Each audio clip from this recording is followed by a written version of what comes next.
Salam, hər vaxtınız xeyir olsun. Kainat və Günəş sistemi sınaqların izahına baxırıq. Başlayaq birinci sualdan.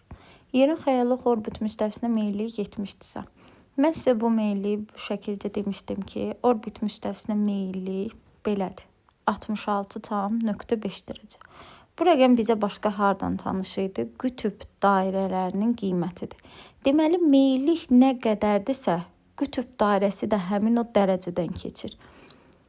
Bizə məsələn deyir ki, meyillik 70 dərəcədir. Mən avtomatik meyillik 70 dərəcədirsə yazacağım, qütb dairəm keçir 70-dən. Bəs tropik neçədən çıxır? 90 çıxılsın həmin bu meyillikdən. Yəni hal-hazırda bizdə meyillikdir deyə mən tropiki tapmaq üçün 90-dan çıxıram 70-i. O da bərabərdir 20. Mənim tropiklərim hal-hazırda 20-lərdən keçir, yəni 20 şimal və 20 cənub. Qütb dairəm isə 70 şimal və 70 cənubdan keçir.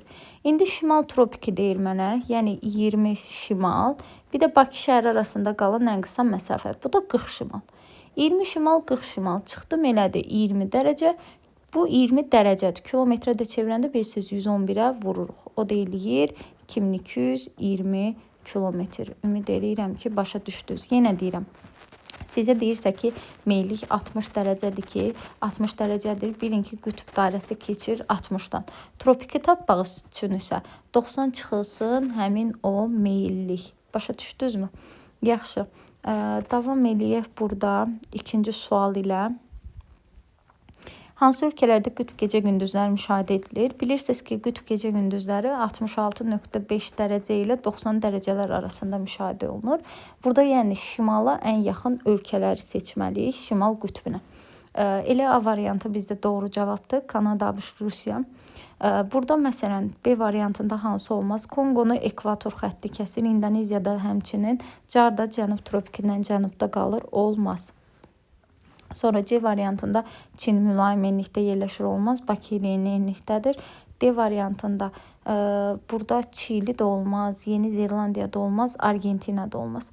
Y variantında isə İslandiya 66,5 xəttindən bir balaca aşağıda yerləşir. Elə ki, baxın, bura İslandiyada 66,5 xətti bunun düz üstündən keçir. Ona görə bu da nə etməz? Olmaz. Keçək üçüncü suala. Bakı günəş şüalarının maksimum və minimum düşmə bucağının fərqi. Sizə bir şey deyim, bunu yadınızda saxlayın. Əgər sizə verilən enlik mülayim enlikdə yerləşirsə, yəni sizə verilən dərəcə 23,5 ilə 40 şimal, daha doğrusu 23,5 ilə 66,5 arasında yerləşirsə, bu bilirsiniz mülayim enlikdir. Yəni mülayim enlikdə yerləşirsə, burada maksimum və minimum düşmə bucağının fərqini hesablamağa ehtiyac yoxdur. Cavabınız həmişə 47 eləyəcək. Amma bunu bilirsiniz necə hesablayacağıq? Bir dəfə yazıram. 90 çıxılsın 40, üstə gəlsin 23,5, bu maksimum düşmə bucağıdır. 90 çıxılsın 40, çıxılsın 23,5, bu da minimum düşmə bucağıdır. Bunu da yenə cavabını əzbər bilməliyik ki, Bakıya günəş şüasının maksimum düşmə bucağı 73,5-dir. Minimum düşmə bucağı da 26,5-dir. Çıxanda alınır neçə? 47 dərəcə. Bunu da bu şəkildə yadınızda saxlayırsınız. Keçək nəyə? Növbəti suala. İl boyu günəş şüalarının düşmə bucağının 66,5-dən kiçik olmadığı enliyə aid olan fikir. Bilirsiniz ki, bu ekvatordur. Bunu demişdim sizə, yadınızda saxlayın. Çünki ekvatora günəş yağı 90 dərəcəlik bucaqla düşür. Minimum düşmə bucağı da 66,5-dir. Ondan kiçik düşə bilməz. Bakıdan şimalda yerləşir, xeyr. Qütblərdən bərabər məsafədə yerləşir, bəli, bu doğrudur. Üzərində günəş zenitdə olmur, xeyr, əlbəttə ki, olur. Bu da səhv fikirdir. Yalnız okean səthini kəsir, xeyr, nə əlaqə? Cənub Amerikanı da kəsir, Afrikanı da, Avrasiyanı da. Cənub tropikindən cənubda yerləşmir, təbii ki, şimalda yerləşir. Bu fikir də səhv fikirdir. Məntəqə aşağıdakı enliklərdən hansı üzərində zenitdə olarsa, orada şaqi cisimlərin kölgəsi ilə ərzində bütün istiqamətləri düşə bilər. Bu testdə mexaniki bir dənə səhv var. Burada Y variantında əslində yazmaq istəyiblər. 23,5 cənub yazılmalıdır. Bunu bu şəkildə nəzərə alın. Məntəqə 2 dənə tropikin arasında yerləşəndə bütün istiqamətlərə düşə bilər. Çünki bundan yuxarıda da günəş zenitdə olanda kölgə cənuba düşür, aşağıda zenitdə olanda kölgə şimala düşür. Yəni, ağlınıza gələ biləcək bütün istiqamətlərə kölgə düşə bilər. Ona görə yadınızda saxlayırsınız ki, məntəqə 2 tropikin arasında yerləşirsə, kölgəsi bütün istiqamətlərə düşə bilir. Burada da cavab ona görə 20 şimaldır. Əslində 2,35 cənub fikri də düz. Sadəcə yenə deyirəm, burada 23,5 cənub olmalı idi. Mexaniki bir səhvlik olub. 22 iyun tarixində hansı zenitdə gündüzün uzunluğu çoxdur? 1-2-22 iyunda günəş şimal tropiki üzərində zenitdə olur. Yəni şimalda olan məntəqələrdə gündüzün uzunluğu daha çox olacaq. Bu da çox asan bir sual idi. 80 şimal ilə 75 şimal üzərində zenitdə olur. 75 şimalda qütb gündüzləri başlanan zaman günəşin zenitdə olduğu enliyi müəyyən edin. Uşaqlar, baxın, bu olsun ekvator. Ekvator günəşdən, ekvator neçə dərəcə yuxarı doğru hərəkət edirsə günəş, qütblərdən də o qədər aşağıya doğru hərəkət edir. Mən baxıram ki, 75 şimalda qütb gündüzü başlayıb. 90-dan 75-ə kimi günəş neçə dərəcə gəlib? 15 dərəcə, düzdürmü? Deməli, ekvatordan yuxarıda 15 dərəcə gedəcək, 15 şimal. Və yaxud bu sual sizə bu şəkildə düşə bilər ki, məsələn deyirəm, Günəş 20 şimalda zenitdə olarsa, qütb gündüzü hansı dərəcədə müşahidə olunar? Onda da fikir verirsiniz ki, 20 dərəcə yuxarı gedibsə, deməli qütb gündüzü də 90-dan 20 dərəcə aşağı gəlib. Başa düşdünüzmü? 70 şimalda artıq qütb gündüzdür. Yenə deyirəm, ekvatordan neçə dərəcə yuxarı gedirsə, qütblərdən də həmin dərəcə qədər aşağı düşür. 3 işıqlanma qurşağında yerləşən materiki seçin. Ümumiyyətlə biz işıqlanma qurşağının sərhədlərini bilirik ki, hansılar idi? 2 dənə tropiklərin arası tropik, tropik və qütb dairələrinin arası mülayim, qütb dairələri və qütblərin arası isə nədir? Qütb işıqlanma qurşağı. Avrasiya materikini həm 66,5 xətti, həm də 23,5 xətti kəsdiyinə görə bu 3 işıqlanma qurşağında yerləşir. Şimali Amerika materikini həm 66,5, həm 23,5 xətti kəsdiyinə görə bu da 3 işıqlanma qurşağında yerləşir. Afrikanı da həm 23,5, həm bir dənə də 23,5 kəsdiyinə görə 3 işıqlanma qurşağında yerləşir. Şimalı yerləşir şimal mülayimdə, ortası yerləşir tropikdə, cənubu da yerləşir cənub mülayimdə. Doğru cavab A variantıdır. Yəni siz burada sadəcə həm 23,5, həm də 66,5 xətti kəsən tapmalıydınız. Hansı paralellər üzərində günəş ildə bir dəfə zenitdə olur? Bunu da sizə öyrətmişdik ki, tropikləri digər paralellərdən fərqləndirən cəhət o idi ki, onların üzərində günəş neçə dəfə zenitdə olurdu? Cəmi bir dəfə. Amma aralarında 2 dəfə zenitdə olurdu. Görürsünüz, sizə nəyi deyiriksə, o şey gəlib sınaqlara düşür və qəbula da eyni bu şəkildə suallar düşəcək. 22 iyun tarixi üçün doğru olan fikir, 22 iyun ağlıma gələn kimi ilk eləyəcəyim iş odur ki, günəş 23,5 şimal tropikinin üzərində zenitdədir. Cənub yarımkürəsində yay fəsli başlamır, şimalda yay fəsli başlayır. Şimal yarımkürəsində qütb gecəsi yox, qütb gündüz olmalıdır. Şimal yarımkürəsində ən uzun gündüzdür, cənub yarımkürəsində ən qısa gecədir, yer kürəsi bərabər işıqlanır. Aşıqlar. Yer kürəsi bərabər işıqlanır 21 martdan 23 sentyabrda. Şimal yarımkürəsində ən uzun gündüzdür, bəli. Bu fikir doğrudur. Cənub yarımkürəsində ən qısa gecə yox, ən uzun gecədir. Yaxşımı? Bu da bu şəkildə. Gələk indi 11-ə.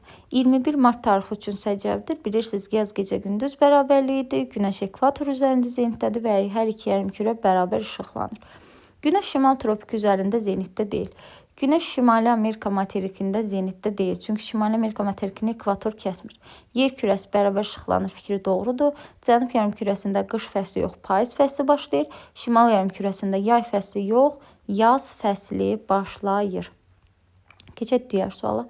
Hansı məntəqələrdə günəş ildə 2 dəfə zenitdə olur? Əlbəttə ki, bunu da bilirdik ki, 2 dənə tropikin arasında yerləşən məntəqələr də. Burada da D, C və M. D, C və M məntəqələrində günəş ildə 2 dəfə zenitdə olur. 22 iyun tarixində qış şimalda yerləşən mərkəzi cənuba 4 dərəcə meyl olunur. Aşıqlar, 40 şimalda yerləşən bir dənə düzənlik var imiş. 4 dərəcədə cənuba meyillidir. 4 dərəcə cənuba meyilli olanda bu gəldi 34 şimalda oldu da. Üzr istəyirəm, 34 deyirəm, 36 şimal oldu da. 40 şimaldaydı, 4 dərəcə aşağı gəldim, cənuba gəldim, oldu 36 şimal. 22 iyunda bunu günəş şüasının düşmə bucağını istəyir. Mən nə yazacağım? Yazacağım ki 22 iyunda 23,5 şimala 90 dərəcə zenitdədirsə, bəs 36 şimalda nə qədərdir? Hər ikisi şimal olduğuna görə 36-dan çıxıram 23,5-i, o da eləyir 10, səhv eləmirəmsə, deməli 6 oradan, 6 da oradan 12,5. 90-dan da 12,5 çıxanda 100% səhv hesablamışam. 12,5 eləmir. Nəysə. Option, siz 36-dan çıxacaqsınız 23,5-i, aldığınız cavabdan da 90-ı çıxacaqsınız. Başa düşdünüzmü? Məncə başa düşdünüz. İndi mənim riyaziyyatım biraz kasatdı, hesablaya bilmədim. Sonra gələk nəyə? 22 iyunda günorta vaxtı A məntəqəsində müşahidə aparan tədqiqatçı günəşi özündən şimalda olduğunu müşahidə etdi. Səyyahın hansı enlikdə ola biləcəyini müəyyən edin. Uşaqlar, 22 iyunda günəş 23,5 şimal tropikinin üzərində zenitdə olur. Bu da deyir ki, A məntəqəsində dayanan müşahidəçi günəşi özündən şimalda görüb. Günəşi özündən şimalda görübsə, demək ki, A-da dayanan səyyah buradadır da, günəşi özündən yuxarıda görür. Yəni, biz tapmalıyıq 23,5 şimaldan cənubda yerləşən məntəqələr. Bu da ola bilər 10 şimal, 12 şimal və 5 şimal. 1, 4 və 5. Başa düşdünüzmü? Məncə başa düşdünüz. Qütb ulduzun görünmədiyi enliklər, təbii ki, qütb ulduzu cənub yarımkürəsində görünmürdü. Şimalda görünürdü və hər paralelin üstlərində öz dərəcə qiyməti ilə. Doğru fikirləri müəyyən edin. Afrika materikini həm şimal, həm də cənub tropik xətti kəsir. Bəli, ona görə çışıqlama qurşağında yerləşir. Sakit okeanda günəş zenitdə ola bilməz. Niyə zenitdə ola bilməsin ki? Sakit okean başdan başa uzanır, 2 dənə də tropiklərin arasında yerləşir. 22 dekabrda Bakıda ən uzun gecədir. Bu fikir necə fikirdir? Doğru fikirdir. Çünki bizdə qış ayıdır. 22 iyun şimal yarımkürəsində qış fəsli yox, yay fəsli başlayır. 21 mart tarixində günorta vaxtı Bakıya günəş şüasının düşmə bucağı 50-dir. Baxıram 21 mart tarixində günəş ekvatorda zenitdə olur. 0-a 90-dırsa 40 şimala x. Buradan da 0-dan 40 arasında 40 dərəcə var. 90-dan da 40-a çıxdım 50 dərəcə. Bu fikir də doğrudur. 1, 3 və 5. Ümumiyyətcə, bu kimi testlərin yazmağın bircə dənə yolu var. Harda nəyin zenitdə olduğunu bilsə çox asandır. Uyğunluğu müəyyən edin. Günəş ildə bir dəfə zenitdə olur. 23,5 şimalın üstündə A variantı. 22 dekabr tarixində günorta vaxtı günəş 26,5 dərəcə bucaqla düşür. Bunu əzbər bilirik. Minimum düşmə bucağı Bakıyadır. 2-yə də B variantı. Gecə və gündüzün adi növbələşməsi harda pozulur? Qütblərdə 66,5-dən 90-ların arasında. 3-cü də C variantı. Bu test də çox asan bir test idi həqiqətən. Situasiyanı mən oxumuram, cavabları əsasən tapacağam. 22 iyun və 22 dekabr tarixində günorta vaxtı Bakı şəhərinin günəş şüasının düşmə bucağı. Yenə deyirəm, bunu əzbər bilməliyik. 22 iyunda maksimum düşür, 22 dekabrda da minimum düşür. 22 iyunda maksimum düşdüyü 73,5, 22 dekabrda da minimum düşdüyü 26,5. Sonra 22 dekabr tarixi üçün səciyyəvidir. Şimal yarımkürəsində gündüzlər maksimumdur. Xeyr, bu yanlışdır. Çünki şimalda qışdır. Cənub yarımkürəsində qütb gecə və gündüzləri yox. Qütb gündüzləri sadəcə. Ona görə bu fikir də səhvdir. Günəş cənub tropik üzərində zenitdədir. Bəli, bu fikir doğrudur.